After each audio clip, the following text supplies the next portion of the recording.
A eleição para a presidência da Câmara já tem 8 nomes confirmados na disputa. E um dos candidatos é o deputado federal Marcel Van Hatten, do Novo do Rio Grande do Sul, que gentilmente nos atende para falar, claro, sobre as propostas dele para casa. Tudo bem, deputado? Bem-vindo mais uma vez aqui ao Jornal da Manhã. Como vai? Bem, tudo bem, bom dia. Satisfação estar no ar mais uma vez com vocês, Thiago, Adriana. Bom dia. Bom, deputado, depois do início da vacinação aqui no Brasil, ainda muito tímida, e essas discussões sobre logística do governo federal para atender as vacinas, cresce também muita pressão para um possível impeachment do presidente Jair Bolsonaro. E as pessoas que defendem o impeachment depositam em alguns candidatos à presidência da Câmara essa possibilidade de que o impeachment vá para frente. Essa pode ser uma das chances que os defensores do impeachment têm votando no senhor, e é possível que o senhor leve à frente esses pedidos de impeachment?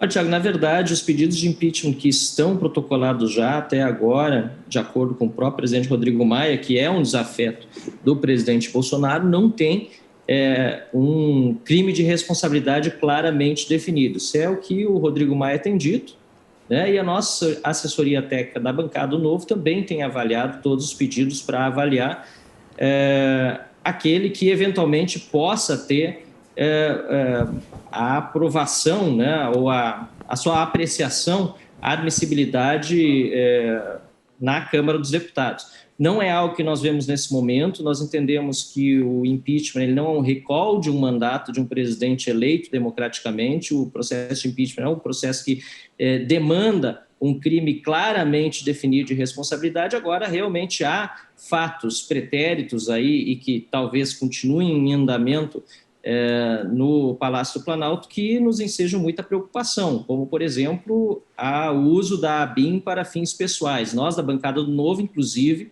fizemos requerimentos de informação, obtivemos respostas, fizemos novos requerimentos de informação ao Palácio do Planalto, ao Ministério da Economia, à Receita Federal, para entender melhor o assunto, mas entendemos claramente que é preciso ter uma configuração de crime de responsabilidade para poder abrir processo de impeachment. Senão, acaba sendo apenas mais um tumulto na democracia e nas instituições que não é bem-vindo a toda hora, como, lamentavelmente, algumas pessoas acabam propondo. Então, acho que de lado a lado nós precisamos buscar, nesse momento, lembrar que vivemos um período de pandemia, grave crise sanitária, precisamos arrefecer os ânimos, não acirrá-los ainda mais. Infelizmente, tanto a oposição como muitas vezes o presidente da República também acabam atuando mais para dividir a sociedade, para unir, e eu, como candidato a presidente, eu quero unir os deputados federais aqui da Câmara dos Deputados. Nós temos 513 deputados, nós precisamos andar em conjunto, um momento sério da nossa nação, e há outras pautas muitíssimo importantes que precisam ser aprovadas. Reformas que não foram pautadas até o fim do mandato do Rodrigo Maia, como a tributária e administrativa. Nós precisamos avançar no combate à corrupção e nas próprias reformas da Casa Legislativa da Câmara dos Deputados. Deputado, agora a pergunta de Diogo Schelp. Diogo. Deputado, bom dia. Bom dia, Diogo. Deputado, os dois candidatos à presidência da Casa que estão encabeçando essa disputa, o deputado Arthur Lira e o deputado Baleia Rossi, ambos têm acusações de corrupção. Em um dos casos, inclusive, já há condenação por improbidade administrativa. O que isso revela sobre o momento político atual? A agenda anticorrupção foi abandonada no país?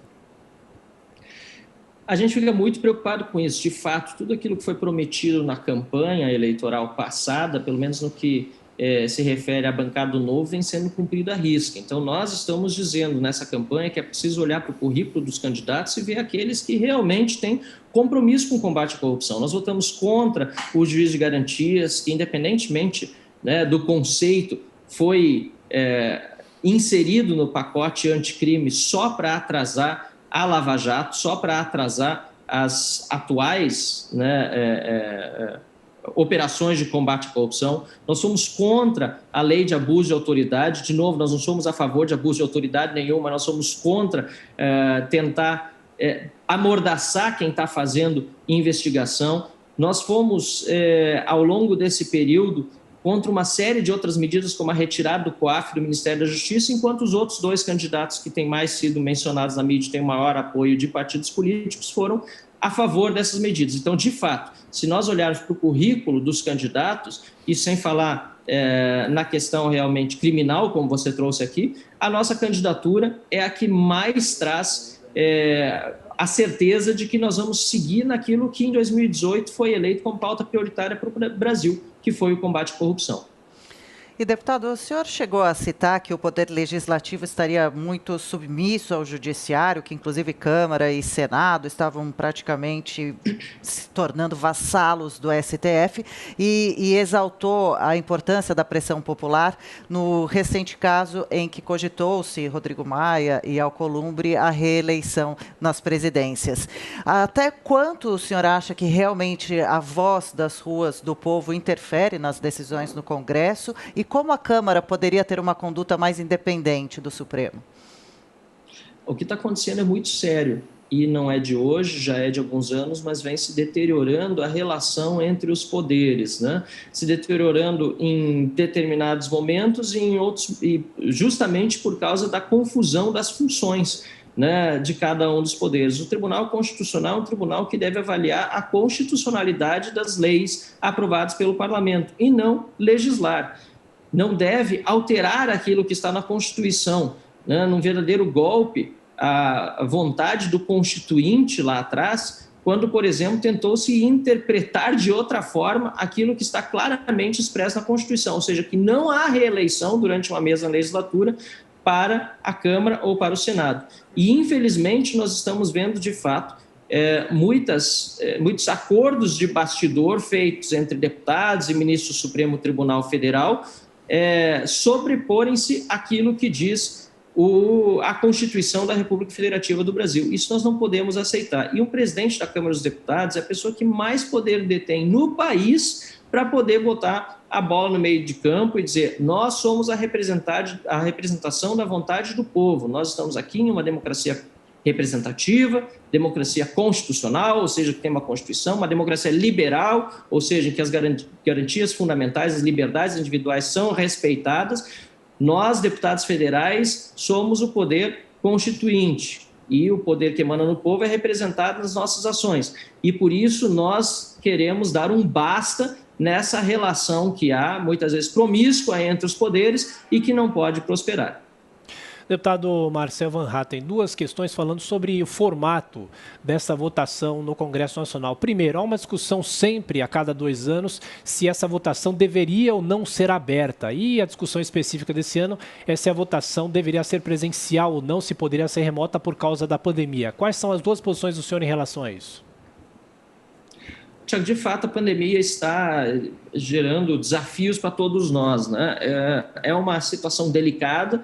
Na verdade, são 513 deputados que vêm de todos os estados. Eu tenho predileção pela votação presencial. Eu acho que é importante os deputados estarem aqui, conversarem uns com os outros, mas com toda a segurança possível, com todos os cuidados, com o menor número possível também de assessores presentes. Afinal de contas, essa casa aqui, se nós falarmos de 513 deputados, cada um tiver 4 assessores próximos ao plenário ou trabalhando próximo aos locais onde haverá urnas de votação, vai acabar gerando aglomeração. Então, nós precisamos ter todos os cuidados necessários. Quanto à votação secreta ou aberta, eu defendo que seja secreta, mas entendo que cada deputado deveria abrir aos seus eleitores como ele está votando, se entender que deve ser assim, e principalmente se o eleitor pressionar o deputado nesse sentido.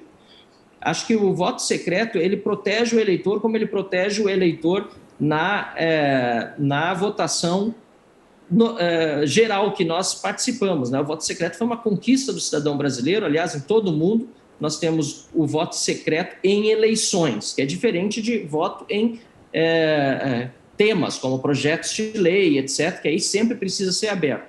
Agora, em eleição como essa para a Câmara dos Deputados, eu tendo a continuar sendo favorável ao voto secreto de cada parlamentar, mas eu estimulo que cada um abra individualmente o seu voto para seu eleitor, para que o eleitor saiba como ele está votando de livre vontade do deputado. E assim também se conhece quem realmente está preferindo votar em um dos candidatos que representam mais do mesmo, né, mais aquilo que já vem sendo feito há muitos anos aqui na Câmara dos Deputados, e quem está optando por uma candidatura diferente, que vai representar verdadeira independência para o Poder Legislativo, seriedade na condução dos trabalhos, mais democracia para que todos os deputados possam participar das decisões aqui da Casa Legislativa e que possa devolver para a população brasileira o sentimento de estar bem representado na Câmara dos Deputados, que faz anos que o povo não tem esse sentimento em relação ao Congresso Nacional. Diogo?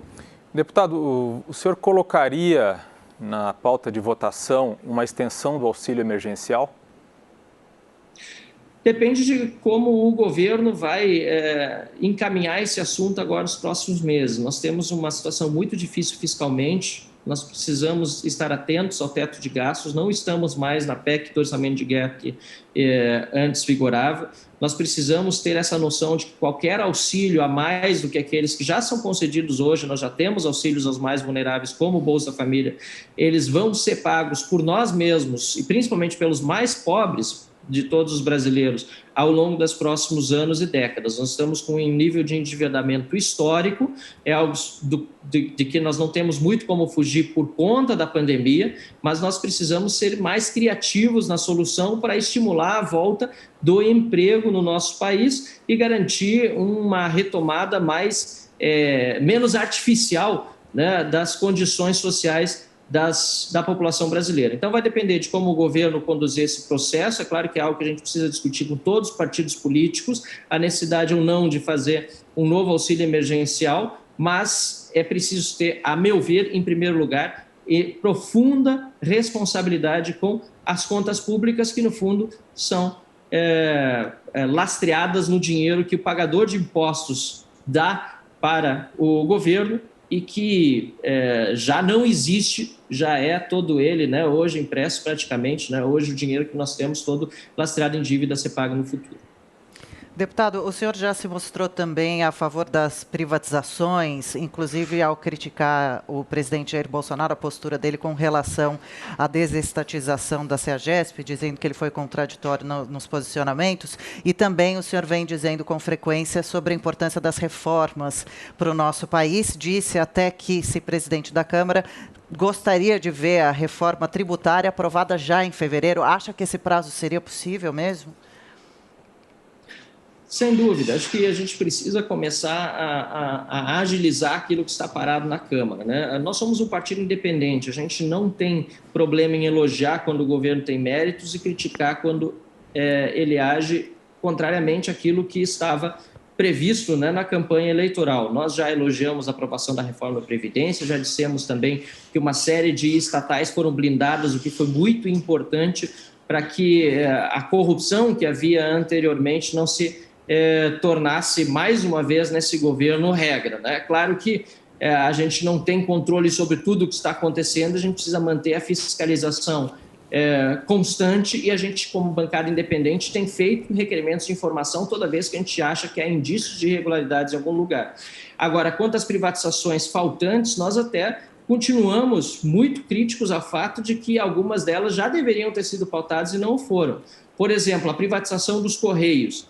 Ela continua parada na Secretaria de Assuntos Jurídicos do Palácio do Planalto e é uma das mais urgentes para o nosso país. Nós precisamos tratar também da privatização da Eletrobras e tantas outras que acabaram fazendo, inclusive com um excelente secretário, desistisse do posto que ocupava aqui na esplanada dos ministérios, Salim Matar, e acabasse, né, retornando para Minas Gerais. Ele vinha fazendo um excelente trabalho, mas não só por conta do Palácio do Planalto, mas também do próprio Congresso Nacional e do dito establishment, via que as coisas não andavam. Então, como presidente da Câmara, eu vou ter uma postura de buscar privatizar, sim, o máximo possível de estatais para devolver as atividades econômicas para a população brasileira. Não tem sentido o governo ter atividade econômica nas áreas em que atua. Por exemplo, inclusive, sim, você falou da CEAGESP, né? Frutas e verduras. Dentro de um galpão, com todo o respeito que eu devo a todos aqueles que lá estão, tenho certeza que eles podem atuar muito melhor sob um regime de concessão ou dentro da iniciativa privada do que administrados pelo governo, por mais esforço que o governo possa fazer para melhorar a gestão. Então, para encerrar essa resposta, tenho convicção de que é possível aprovar sim a reforma tributária logo no início desse primeiro semestre do ano, é possível avançar na reforma administrativa. O deputado Tiago Mitrô é o nosso responsável pela Frente Parlamentar da Reforma Administrativa aqui na Câmara dos Deputados, e destravar a pauta econômica de vez para a gente poder ter um desenvolvimento melhor no nosso país. Deputado Marcel Van Hatten, candidato à presidência da Câmara pelo Partido Novo. Mais uma vez, obrigado pela atenção, pela gentileza. Até a próxima. Muito obrigado, Tiago, Adriano. Um abraço a todos, jogo também. Bom dia.